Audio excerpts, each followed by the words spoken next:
अस्सलाम वालेकुम, कैसे हैं आप सब? उम्मीद करती हूँ सब खैरियत से होंगे। सबको अल्लाह ताला अपने हिफ्ज़ व अमान में रखे, आमीन सुम्मा आमीन।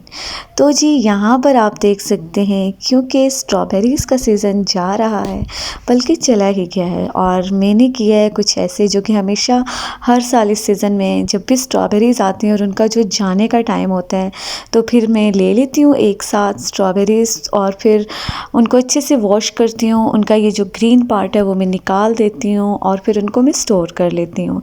एक्चुअली इनको फ्रीज़ करने का मकसद इसलिए होता है कि एक तो इनकी लाइफ बहुत शॉर्ट होती है, बहुत कम वक्त के लिए आती हैं और बच्चों को बहुत पसंद है। मैं फ़्रेश उनको बहुत ज़्यादा देती हूँ और फिर इस टाइम पे मैं इनको फ्रीज़ कर लेती हूँ और इनको फ्रीज़ करके आप स्मूदी में या मिल्क शेक्स में या किसी किस्म का कोई डेज़र्ट बना रहे हैं तो एज़ अ पेस्ट इनका यूज़ कर सकते हैं। बट आप फ्रेश जैसे कटिंग करके खाते हैं उस तरह इसको यूटिलाइज़ नहीं कर सकते। तो मैं हमेशा बनाना एंड स्ट्रॉबेरीज़ इन दोनों फ्लेवर को मिक्स करके मिल्क शेक बच्चों को देती हूँ तो उनको बहुत पसंद आता है।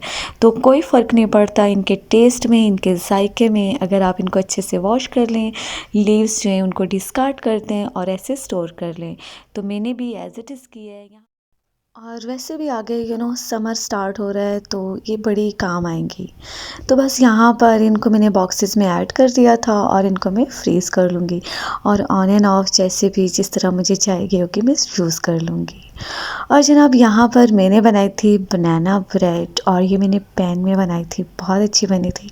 बहुत जल्दी में बनाई थी बिकॉज़ लाइक मेरे पास टाइम इस तरह नहीं था कि मैं वीडियो बना सकती। कभी कभार सुस्ती हो जाती है, मोबाइल को ट्राइपॉड पे लगाना ही होता है, इससे ज़्यादा कुछ नहीं करना होता और बस नहीं कर सकी। और अगर आपको ये रेसिपी चाहिए ना तो मुझे कमेंट बॉक्स में बताइएगा, मैं आपके साथ ज़रूर शेयर करूँगी। बहुत ही यम्मी ब्रेड बनी थी ये और मेरे बच्चों को, मेरे हस्बैंड को, लाइक हमारी पूरी फैमिली में ये सबको बहुत पसंद है। बाहर से थोड़ी एक्सपेंसिव होती है बनाना ब्रेड बट घर में बहुत ही कम चीज़ों से और बहुत ही आसानी से बन जाती है और इतना अच्छा टेस्ट मिलता है। मतलब मुझे लगता है कि मैं बाहर की भी अगर ये ब्रेड खाती हूँ तो मुझे वैसा टेस्ट नहीं लगता है जितनी अच्छी हम घर में बना सकते हैं। तो अगर आपने कमेंट बॉक्स में बताया ना तो फिर मैं रेसिपी शेयर करूँगी। और जी यहाँ पर आए हुए थे मेरे घर मम्मी अब्बू और उनके लिए बस झटपट अचानक आए और खाना मैंने रेडी किया है और फ़ौरन से रेडी किया था। मुझे लगता है कोई आधे घंटे में ये हलीम मैंने बनाई हुई थी। साथ में बस मैंने फ़ौरन से चिकन कढ़ाई बनाई, पुलाव बनाया, काले चने ऐड किए थे उसमें, पास्ता बना दिया था, शामी कबाब थे और बस बीन सैलेड था। और बहुत जल्दी जल्दी में खाना बनाया था क्योंकि मम्मी ने मेरे साथ रहना था और अब्बू ने वापस जाना था और अब्बू बहुत जल्दी कर रहे थे। फिर मैंने ज़बरदस्ती रोका, मैंने कहा नहीं, खाना हमारे साथ खाएंगे, फिर आप बेशक चले जाइएगा। तो बस यहाँ पर ये हमारा जो आज का डिनर था ना बस ये था। और मम्मी मेरे साथ ही रही थी 2 दिन, अब्बू चले गए थे और बहुत अच्छा टाइम गुज़रा मम्मी के साथ, पता ही नहीं चला। और जब भी आती है ना मेरी मदर मेरे घर, जब वापस जाती हैं तो 2 दिन घर में दिल ही नहीं लगता।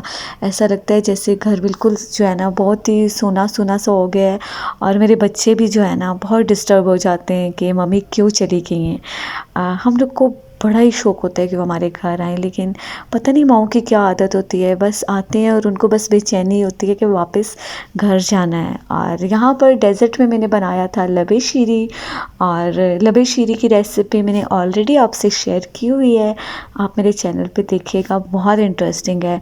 मुझे ये लगता है ओल्ड इज़ गोल्ड है। मतलब आप बहुत तरह के मीठे जो है ना ट्राई करते हैं, लेकिन लबे शीरी का टेस्ट जो है ना वन ऑफ द बेस्ट है। ये झटपट बन भी जाती है और इसमें जो चीज़ें जाती हैं ना वो सारी इतनी यम्मी होती हैं। लाइक बीट की हुई क्रीम जाती है, डिफरेंट जेलीज़ जाती हैं, रसगुल्ले जाते हैं, फ्रूट कॉकटेल जाता है, रंगीन सेवइयाँ जाती हैं। तो ये सारी चीज़ें, इन सब का कॉम्बो मतलब एक नया टेस्ट लेके आता है जो कि बहुत ही आला होता है।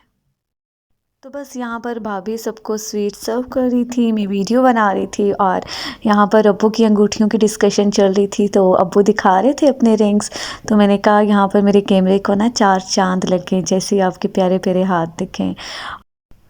और यहाँ पर जनाब मम्मी की मेडिसिन का टाइम हो गया था और इंसुलिन भी लगानी थी और मैं उनको वो लगा रही थी। अब्बू जब भी आते हैं मुझे प्रॉपर वे में सिखा के जाते हैं, अगर मम्मी ने रहना हो कि ये देखो इस तरह मेडिसिन यूज़ करनी है और इंसुलिन ऐसे लगानी है, तो वो तरतीब सारी मुझे बता देते हैं, मम्मी सिखा देती हैं, तो फिर अल्हम्दुलिल्लाह मैं लगा देती हूँ।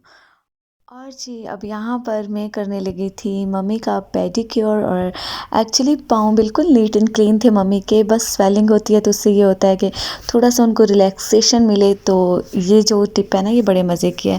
होम रेमेडी है, एक पेडिक्योर टाइप ही आप कर दें। नीम गर्म पानी लेना है, इस तरह का पानी हो जिसमें पाँव आसानी से डिप हो सके।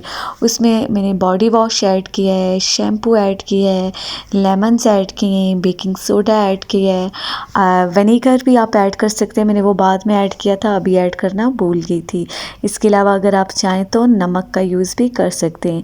ये इससे ये होगा कि आपकी जो स्किन के अंदर जितना भी डर्ट वगैरह है ना, वो निकल जाता है। और यहाँ पर अच्छा, पाँव का मसाज जो है ना वो बहुत ज़रूरी होता है, चाहे आप जिस भी एज पे हों। एक तो रात को सोने से पहले अगर आप फुट मसाज करते हैं तो आपको बहुत अच्छी नींद आती है, आपकी ब्लड सर्कुलेशन बहुत अच्छी होती है, स्वेलिंग है पाँव पे तो वो ख़त्म होती है। अगर आपके तलवों में दर्द है, एड़ियों में या टखनों में, तो उससे भी आपको काफ़ी रिलीफ़ मिलता है।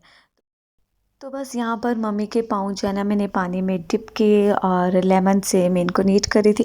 वैसे तो ये बिल्कुल नीट एंड क्लीन थे, लेकिन स्वेलिंग थी पाँव पे, तो मुझे ये था कि चलो इनके लिए जो है ना एक अच्छी नींद आएगी इनको।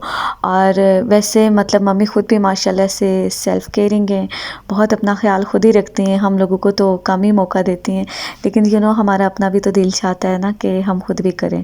तो बस यहाँ पर आप देख सकते हैं लेमन के जो स्लाइसेस मैंने ऐड किए थे उनसे ऐसे नीट कर रही थी। और फिर ये जो पत्थर है थोड़ा सा दरदरा टाइप था, इससे एक तो स्क्रबिंग हो रही थी। और बस यहाँ पर आप देखें एड़ियाँ भी ऑलमोस्ट नीट एंड क्लीन थी, लेकिन मैं मम्मी से कह रही थी कि थोड़ा सा नीम गर्म पानी में अपने पाँव को डिप करेंगी और ऐसे नीट कर लेंगे, तो आप देखिएगा आपको एक कितनी अच्छी नींद आएगी और कितना रिलैक्स फील करेंगी। और वैसे भी जिन लोग को एंजाइटी होती है, स्ट्रेस होता है, तो अगर वो अपने पाँव का मसाज करते हैं तो उससे काफ़ी वो अपना आप रिलैक्स फील करते हैं। फुट मसाज के बहुत सारे फ़ायदे हैं। इवन कि आपको किसी भी किस्म की कोई भी बीमारी है, अगर आपको आँखों की कोई बीमारी है, आपकी नज़र कमज़ोर है या कोई और आँखों का मसला है, तो अगर आप अपने पाँव के तलवे उनकी मालिश करते हैं रात को सोने से पहले, कोई भी तेल ले लें और अगर अपने तलवे को अच्छा सा मसाज देंगे ना, तो यकीन जानें कि आपकी आँखों की बीमारी दूर होगी। इवन कि आपकी नज़र अगर कमज़ोर है तो वो भी तेज़ हो जाएगी, मतलब कि रुक जाएगी, मज़ीद कमज़ोर नहीं होगी।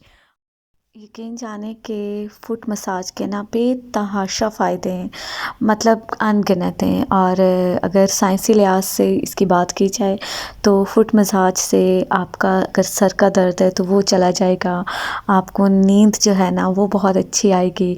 अगर आपको मोटापा है तो आपके मोटापे में कमी आएगी, आपको जॉइंट्स प्रॉब्लम है तो वो कम हो जाएंगे, आपके अंदर एक एनर्जी आ जाएगी, जिस्म के अंदर एक ताकत पैदा होगी।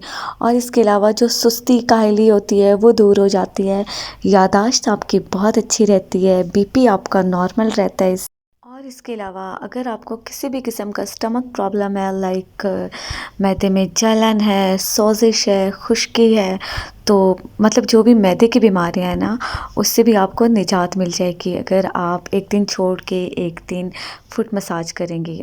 अच्छा, इसका बेहतरीन तरीका ये है कि रात को सोने से पहले कोई भी ऑयल ले लें, बादाम का, सरसों का, जैतून का, इवन कि कैस्टर ऑयल भी ले सकते हैं। तो बस पाँव के तलवों से उसका मसाज करें और फिर आप देखिएगा कितना अच्छा आपको रिज़ल्ट मिलेगा। तो बस यहाँ पर आप देख सकते हैं कि मम्मी के पाँव जो है ना अब ऑलमोस्ट नीट तो खैर ऑलरेडी थे। यहाँ पर मैंने उनको वॉश करने के बाद टॉवल से ड्राई कर लिया था।